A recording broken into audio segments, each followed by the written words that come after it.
അതേ കണ്ണുനീരണിയിപ്പിക്കുന്ന വേദനിപ്പിക്കുന്ന വാക്കുകളും അതേ എല്ലാം വാക്കുകളെല്ലാം നമ്മൾ കണ്ട് വേദനിച്ച് ഭാരപ്പെടുന്ന അവസ്ഥകളാണല്ലോ. എന്നാൽ പ്രിയപ്പെട്ടവരെ, ആശ്വാസം തരുന്ന, വിടുതൽ തരുന്ന, സന്തോഷം തരുന്ന ഒന്നുണ്ട്. അത് കർത്താവായ യേശു ക്രിസ്തുവും ദൈവത്തിന്റെ വചനവും അത്രേ.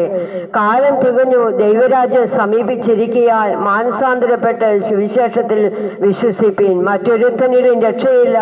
രക്ഷിക്കപ്പെടുവാൻ ആകാശത്തിന് കീഴിൽ ഭൂമിയുടെ നൽകപ്പെട്ട ഏകനാമം യേശുവിന്റെ നാമം ഒന്നു മാത്രം. ഇന്ന് ലോക സംഭവങ്ങളൊക്കെ നമ്മളെ ഞെട്ടിക്കുകയാണല്ലോ.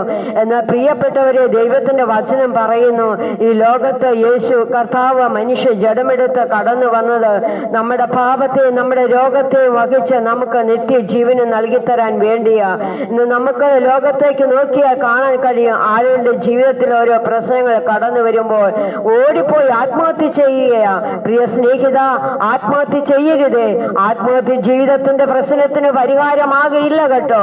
ആത്മഹത്യ ചെയ്താൽ നിന്റെ ആത്മാവ് യാതൊരു അനുഭവിക്കുന്ന മാത്രമേ ഉള്ളൂ. മനുഷ്യ, നീ മണ്ണാകുന്നു. മണ്ണാകുന്ന മനുഷ്യൻ മണ്ണിലേക്ക് തിരികെ ചേരും.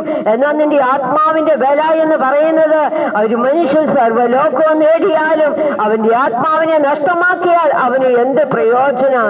ഈ ലോകത്ത് നമ്മുടെ മനുഷ്യ ജഡം, അത് നമ്മൾ എത്ര മോടി പിടിപ്പിച്ചാലും ആ മനുഷ്യ ജഡം ശ്വാസം താഴേക്ക് ഇട്ടാൽ മുകളിലേക്ക് വലിക്കാൻ പറ്റിയില്ലായെങ്കിൽ ആ മനുഷ്യ ജഡം അത് തീർന്നു പോകുന്നു.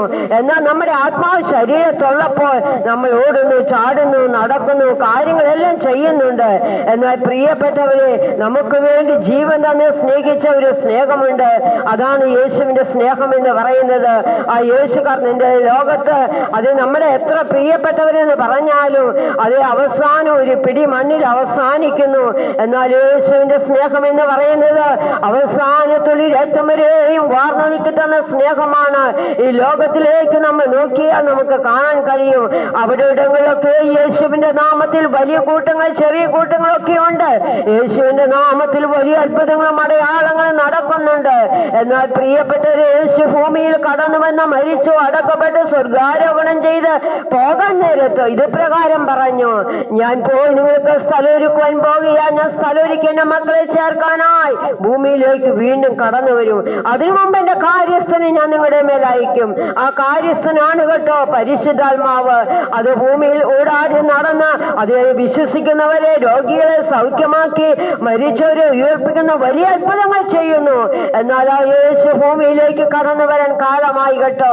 വരവിന്റെ അടയാളമായി ദൈവവചനം പറയുന്നു, അതേ ഭൂമിയിൽ അകത്യം പാപം പെരുകി വർദ്ധിച്ച് കടന്നു വരുന്നു.